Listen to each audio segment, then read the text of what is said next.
Market లో invest చేసి మీ డబ్బులు డబుల్ చేసుకోవాలనుకుంటున్నారా? సుందరరామిరెడ్డి గారి లైవ్ సెమినార్ కి అటెండ్ అవ్వండి.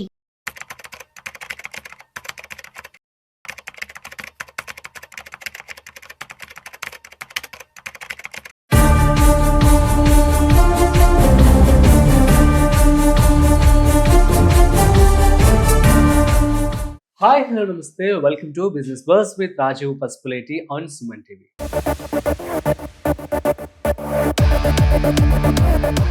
సో ఇవాళకి మన టాపిక్ ఏంటి అంటే బంగారం. సో గోల్డ్ అనేది పెరుగుతూనే ఉంది. ఇవాళ కూడా గోల్డ్ రేట్ అనేది పెరిగిపోయింది.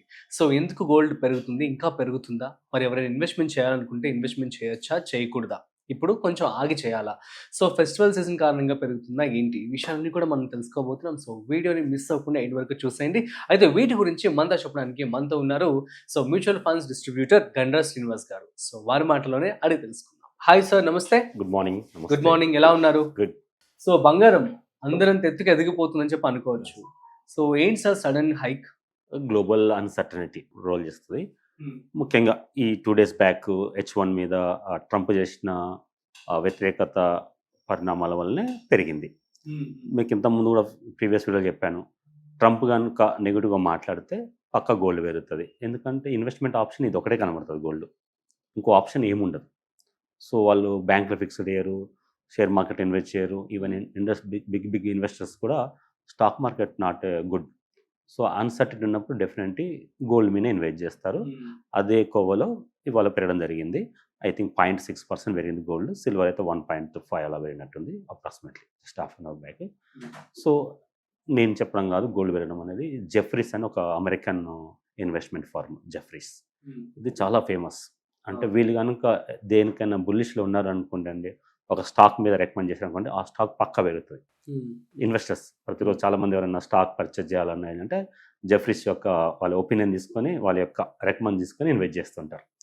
సో అదే జస్ట్ 2 days బ్యాక్ ఏమన్నారంటే, ఆ 2 days బ్యాక్ ఏమైంది, $3,700 పెరిగింది అవున్స్ బంగారం. అంటే అది 2 days బ్యాక్ అది హైయెస్ట్ రాగానే దాన్ని జెఫ్రీస్ వాళ్ళు అంతకుముందు ప్రీవియస్ ఒక 30-40 days బ్యాక్ వాళ్ళు ప్రిడిక్ట్ చేసి చెప్పారు, మేము ఇంతవరకు వస్తుంది మేము చెప్పాము. బట్ ఇప్పుడున్న పరిణామాల ప్రకారం అప్పుడున్న యూఎస్లో ఉన్న spending capacity per capital income బట్టి పెరుగుతుందని చెప్పారు. స్టిల్ ఇండియా యూఎస్లో ఉన్న పర్ క్యాపిటల్ ఇన్కమ్ దృష్ట్యా, అక్కడున్న పరిస్థితుల దృష్ట్యా ఇప్పుడున్న బంగారం రేటు చాలా తక్కువ. ఈవెన్ $6,600 యుఎస్ డాలర్ పర్ అవున్స్, అంటే ఇంచుమించుగా 2 లక్షల వరకు రీచ్ అవుద్దని వాళ్ళ యొక్క ప్రిడిక్షన్ జెఫ్రీస్ ఇది. అంటే రాబోయే 3 సంవత్సరాలు 4 సంవత్సరాలు 3 to 5 yearsలో గోల్డ్ అనేది డబుల్ అయ్యే అవకాశము స్పష్టంగా కనబడుతుంది. ఎందుకంటే వాళ్ళు అంత ఈజీగా ఉండదండి, వాళ్ళ అనాలిసిస్ చాలా అక్యురేట్గా ఉంటుంది. తర్వాత ఇప్పుడు చూస్తున్న పరిణామాలు కూడా అలానే కనబడుతుంది. సో కాబట్టి బంగారం పెరగడం అనేది తథ్యం. నేను ఎవరికైనా చెప్పేదన్నా మా సలహా ఏంటంటే, వాళ్ళ పోర్ట్ఫోలియోలో ఇన్వెస్ట్మెంట్ ఫర్ ఎగ్జాంపుల్ 10 lakhs ఉంటే ఒక 1 or 2 lakhs గోల్డ్ మీద ఇన్వెస్ట్ చేయమని చెప్తాను. ఇది ఎవర్ గ్రీన్, ఎప్పటికి ఉండవలసిందే. సో మీరు కనుక జెఫ్రీస్ కనుక నమ్మితే డెఫినెట్ ఇన్వెస్ట్ చేయండి ఫ్యూచర్ టైం కోసం. సో మరి ఇప్పుడు గోల్డ్ మీద ఇన్వెస్ట్మెంట్ చేయాలనుకునే వాళ్ళు ఆగమంటారా కొంచెం? ఎప్పుడైనా గోల్డ్ అనేది ఇప్పుడు ఈ ట్రంప్ వల్ల కొద్ది పెరిగింది, మళ్ళీ కూల్ ఆఫ్ అవుతుంది. ఎగ్జాంపుల్ ట్రంప్ ఏమీ అనలేదు. ముందు ఈ ట్రంప్ ఎందుకు అన్నాడంటే, ఇండియాని బ్లాక్మెయిల్ చేయడం కోసం మెయిన్. అంటే ఇప్పుడు చర్చలు జరుగుతున్నాయి, టారిఫ్ మీద చర్చలు జరుగుతున్నాయి.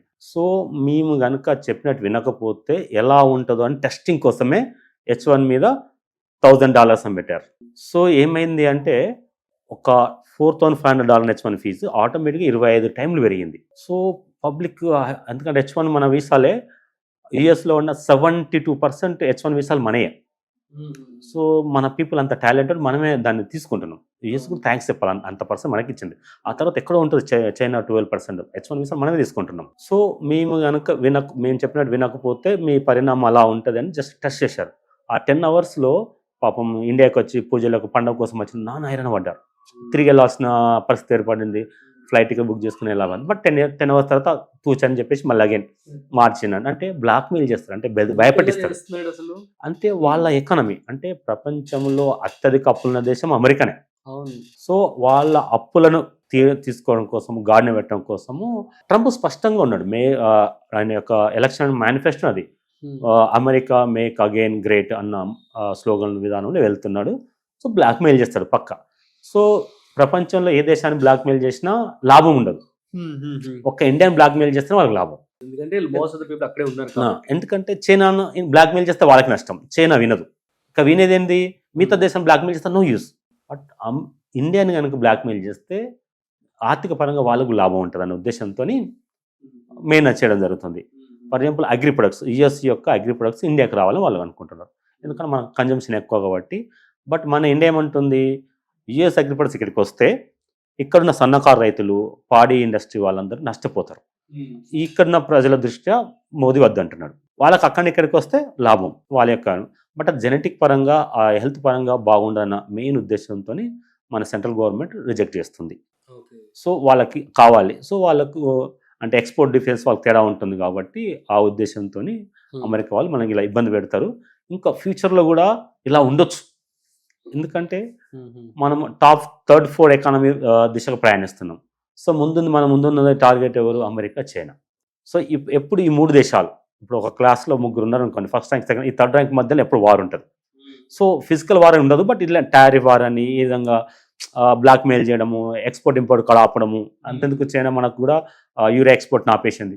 మళ్ళీ మొన్న దోస్తాన్ ఏర్పడిన తర్వాత మళ్ళీ కొద్దిగా ఇచ్చారు. రేర్ ఎర్త్ మీద చైనా ఇవ్వలేదు, మన తర్వాత మళ్ళీ ఇప్పుడు ఇస్తున్నారు అట్లా. సో ఈ 3 దేశాల మధ్య ఎప్పుడు ఇలానే ఉండే ఛాన్సే ఎక్కువ. ఇది మాత్రం స్పష్టం, ఎందుకంటే టాప్ 3 కాబట్టి. టాప్ 3 అంతేగా, టాప్ 3 అన్నప్పుడు ఎందుకు ఒప్పుకుంటాడు అమెరికా వాళ్ళు? ఫస్ట్ ర్యాంక్ చైర్లో కూర్చోమంటారా అమెరికా? అనదు. సో మనం ముందుకు మనం ట్రై చేస్తాం, వాళ్ళు తొక్కడానికి ట్రై చేస్తారు. ఇలా జరుగుతుంది. ఈవెన్ మీరు పహల్గామ్ అటాక్ కూడా ఆ ఇష్యూలో జరిగిందే. ఎందుకు ఆ టైంలో అమెరికా మనకు అవకాశం ఇచ్చింది, చైనా నుండి తీసుకోకుండా చైనా మీద 200% టారిఫ్ వేసి మన ఇండియాని తీసుకుంటా అని చెప్పింది. సో దీన్ని అదర్గా చేసుకొని టెర్రరిస్టులు అటాక్ చేయడం జరిగింది.